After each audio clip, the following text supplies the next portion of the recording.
This is our 7th session on parliamentary process, but we are changing the rules today. Instead of talking about Robert's rules, we're talking about a completely new system called Kerr King. So let's get to it. Now, Kerr King were two individuals based in Canada at the University of Winnipeg and Victoria, who built on the foundation of Robert's rules, but who created their own set of rules.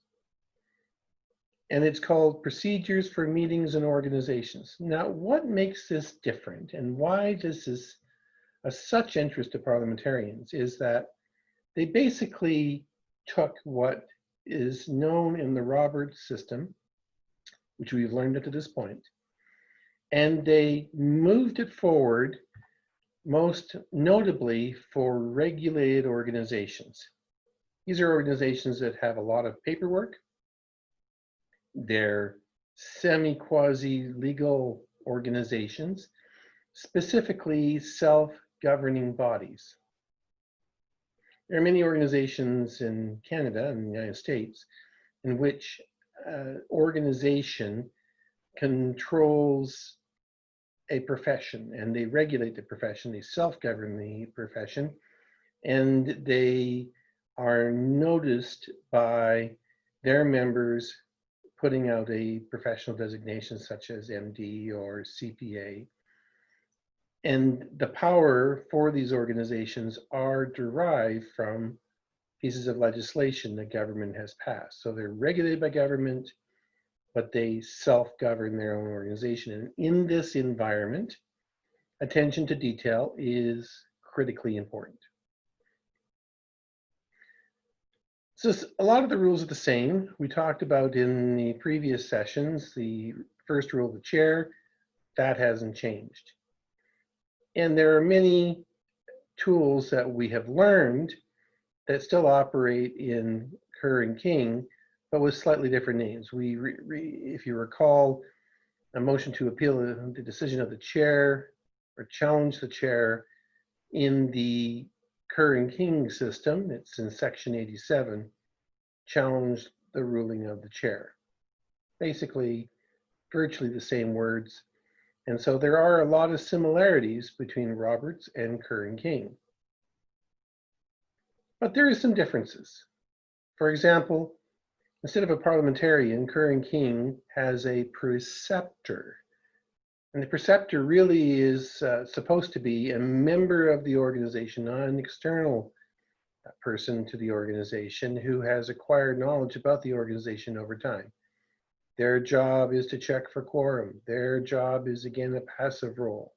They're there to advise the chair and to offer advice to the bylaw committee, which is recognized and entrenched in Kerr King for any organization that adopts these rules.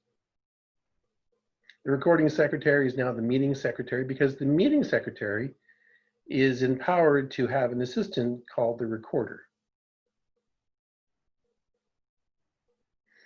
Instead of main motions, we deal in a world here of substantive motions, which act just like in Roberts, the way main motions did.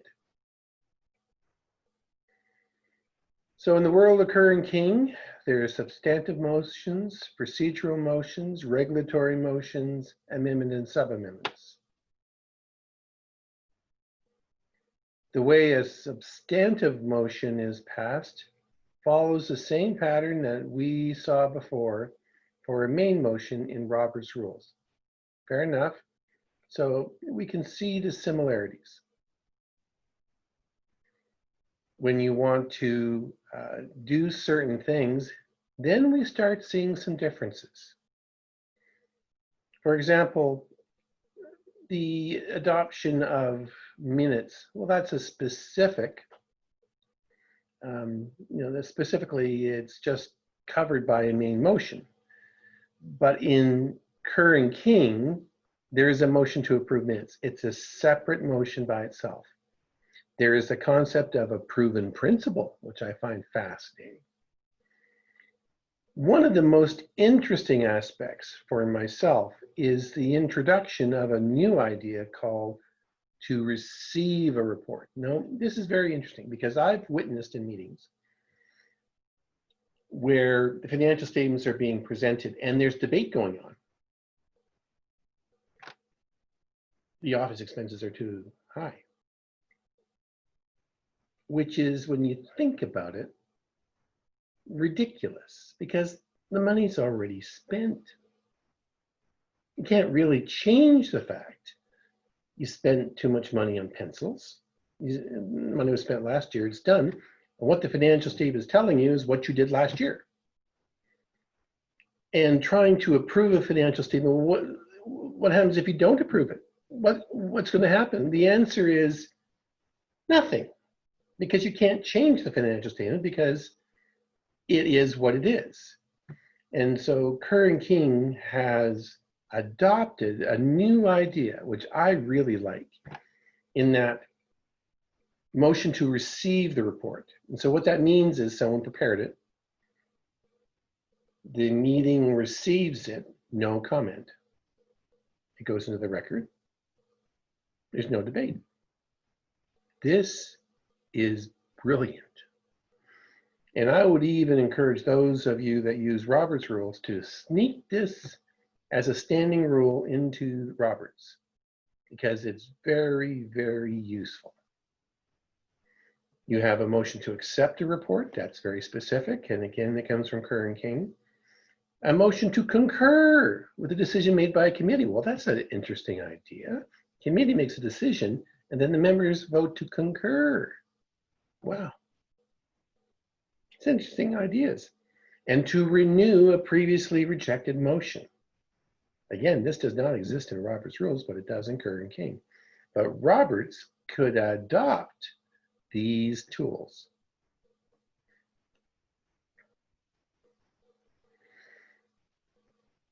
Motion to amend a previously approved motion. Now, isn't that interesting as an idea? Because in Roberts, you make the motion, then you can make a motion to amend it, but you can't amend a motion that was done previously. That you can't do that. You can rescind it. You can reopen it for debate, but you cannot amend it. So this is a new tool that works in Kerr King. To rescind a previously approved motion, we had that in Roberts, no problem. To set a time, place, and the next thing, that's a specific motion. They have special resolutions built into Kerr King. You can amend bylaws. There's specific motions to amend bylaws, as well as motions to remove an officer. It doesn't exist in Robert's rules yet. There it is in Kerr King. I like Kerr King because it has all these interesting tools. When you amend a substantive motion, you make an amendment. If you amend the amendment, it's a subamendment. Rules are the same with handling amendments. You have to deal with the last sub-amendment first. So that's just like Roberts. And look at all the other interesting tools to consider a complex motion clause by clause. That's like consideration by paragraph, fair enough. But to reveal a vote count, interesting new idea. To require multiple choice voting method. To require approval other than a majority, maybe 2/3 is needed. To make a vote unanimous. So that means that you had a motion, you passed it, maybe 2/3 approved it, but now you call to make the vote unanimous. That doesn't exist in Robert's rules, but there it is in Kerr King. Really interesting ideas.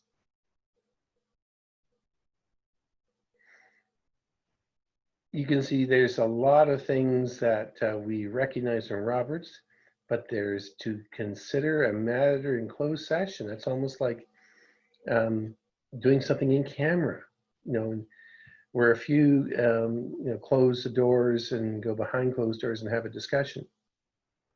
To consider a matter in an informal session, well, that's almost like to suspend the rules, isn't it? To consider the matter for a committee of the whole, interesting idea. To raise from a special session, Maybe you had an ad hoc committee formed, and now you're raising a matter as a result of that. All this sits in Kerr King.